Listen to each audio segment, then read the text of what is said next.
There's a bird sitting on homesteads across America that wipes out thousands of flies and ticks a day, never utters a single loud quack, hatches her own massive clutches without an incubator, and hasn't touched a bag of feed since spring. She lives 12 years. She yields steaks so rich you'd swear it was beef, and you can tell her species apart from every other domestic duck before you even put water in the yard. No artificial noisy quacking, no filthy water mess, no guessing.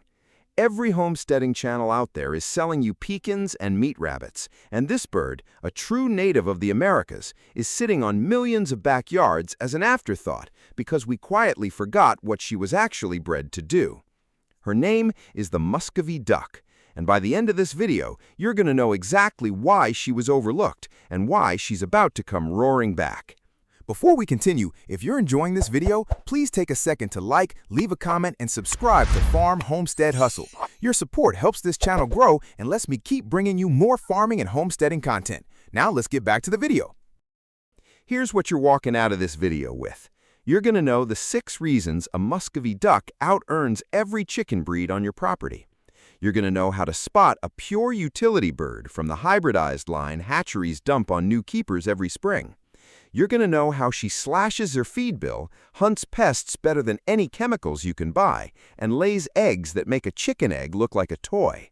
And you're going to know why industrial agriculture quietly set her aside, and why that's the exact opportunity sitting in front of you right now.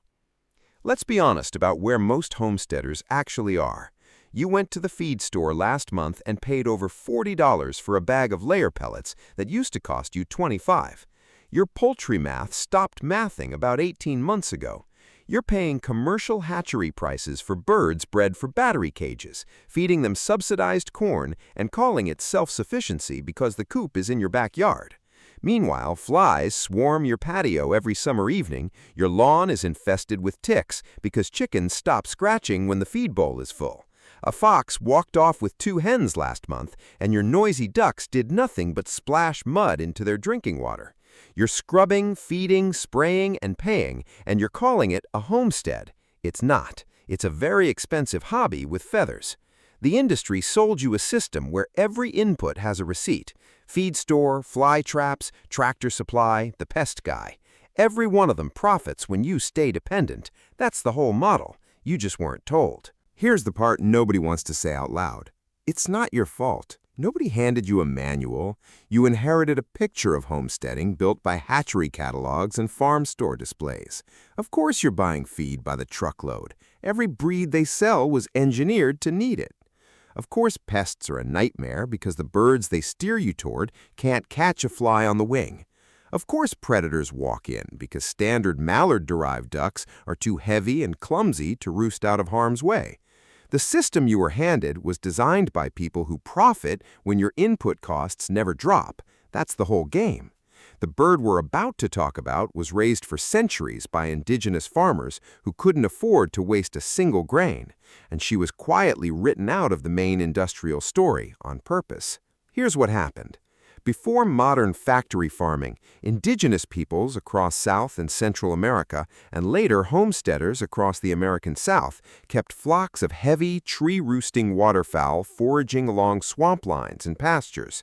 They weren't even true ducks. They were a distinct tropical tree-dwelling waterfowl species, Carina moscata. Spanish explorers brought them to Europe in the 1500s, praising their dark meat and silent nature.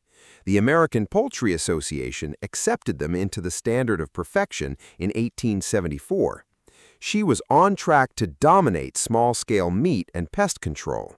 Then industrial agriculture took over after World War II. Commercial operations demanded fast-growing Pekin ducks that could be crammed into indoor facilities on cheap grain, despite their loud noise and wet messes. Muscovies take a few weeks longer to reach full weight and refuse to thrive in crowded indoor factory cages. Heritage flocks got pushed to the sidelines or kept purely as yard decorations. The Livestock Conservancy and heritage organizations tracked her decline as true utility lines were diluted. But a handful of off-grid homesteaders and old-timers kept original strains alive. That's who preserved her core instincts. If you're serious about running a homestead that costs less every year instead of more, hit subscribe and tap the bell, because what's coming next is the 6-part case for why this bird might be the most underused animal in American agriculture. Item 1. Meet the Muscovy, and meet her single most surprising structural trait, because this is where she stops being just another duck and becomes something no mallard-derived breed, chicken, or turkey on your property can match. A Muscovy drake, the male, grows up massive, topping 12 to 15 pounds, with dark red caruncles around his face and broad, powerful shoulders. A Muscovy duck, the female, grows up compact, quiet, and delicate, averaging 6 to 7 pounds. Charming on its own, but here's the miracle. She is not a duck at all. She is a distinct tropical tree-dwelling waterfowl species that perches, roosts, and uses sharp claws to navigate branches out of reach of foxes and raccoons. While every standard duck, like a pekin or Rouen, quacks constantly and creates a filthy mud pit around a water bucket, the Muscovy has no functional voice box for quacking. Males hiss softly, females make a gentle musical trill. 0 noise complaints from neighbors, 0 loud quacking at 5 in the morning. Now, and this is the part they don't put on the hatchery listing. Because Muscovies belong to an entirely different species than standard domestic ducks, crossing a Muscovy with a mallard breed produces a sterile hybrid known as a mule duck. They cannot reproduce, which is exactly why finding a real fertile utility line has become a whole science by itself, and it's where most first-time buyers get tricked into buying dead-end stock. Item 2. The zero-feed pest hunter. Item 2, she lives on living protein, not grain pellet, not supplements her feed with insects, not catches a bug as a treat, lives on living protein.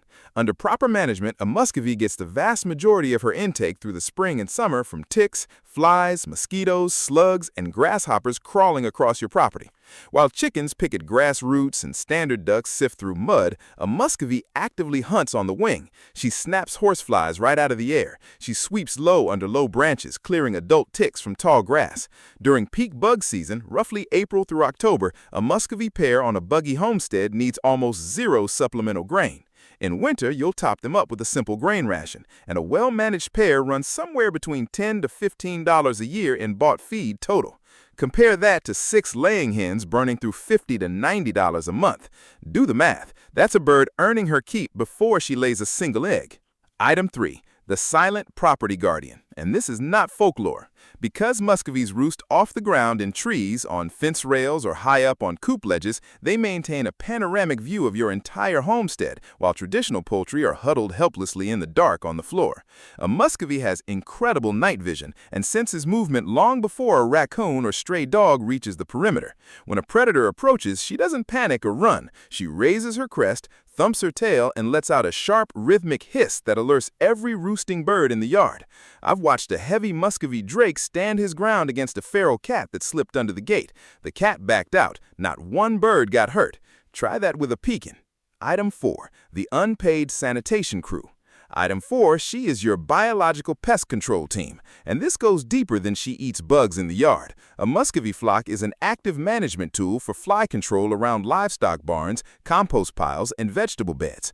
Place a pair near your cattle or horse pens, and they will spend hours snapping up stable flies, maggots, and biting gnats before they ever touch your stock. In a garden, unlike chickens that scratch up seeds and tear up mulched rows, Muscovies don't scratch at all. They lack the scratching instinct of chickens. They walk cleanly between garden rows, picking hornworms off tomato plants, plucking slugs off lettuce leaves, and clearing Japanese beetles off fruit foliage, without disturbing a single root system. University extension trials across the South have documented Muscovy ducks reducing fly populations around livestock facilities by over 80% in a single season. The math is brutal in your favor. Item 5. She feeds you back in 3 different ways most people never even think about. First, the eggs. A productive Muscovy duck lays 80 to 120 rich eggs a year in distinct seasonal clutches. Each egg features a thick shell, a massive yolk, and deep, rich whites that whip into dense, luxurious meringues and baked goods. Second, the meat. A well-fed Muscovy drake reaches harvest size in 12 to 14 weeks. Dressed carcass runs 7 to 9 pounds of solid, lean breast meat. The meat is deep red, dense, and remarkably similar to sirloin steak or veal. Zero greasy duck taste, completely lean, and considered a luxury cut in French cuisine, where it is raised as canard de Barbarie. Third, the feathers. Muscovy down is thick, dense, and lightweight, giving you premier insulation for pillows and garments harvested right from your homestead. Item 6, she builds her own replacement, which means once you have a starter flock, you may never buy another duck again. Unlike modern commercial ducks bred so heavily for meat that they can barely walk, let alone sit an egg, Muscovy females are legendary for their broody instincts.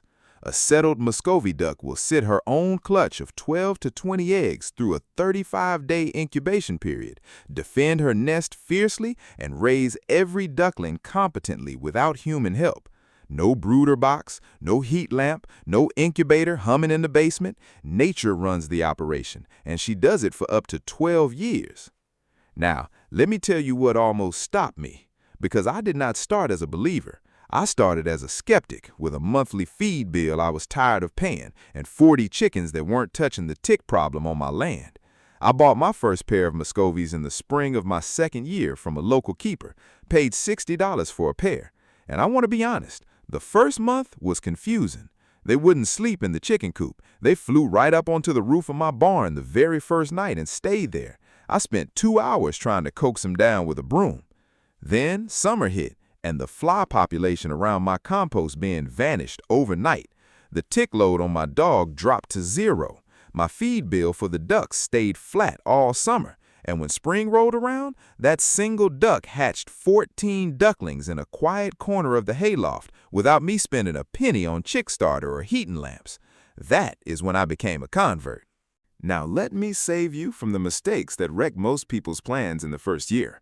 Mistake number 1, clipping both wings.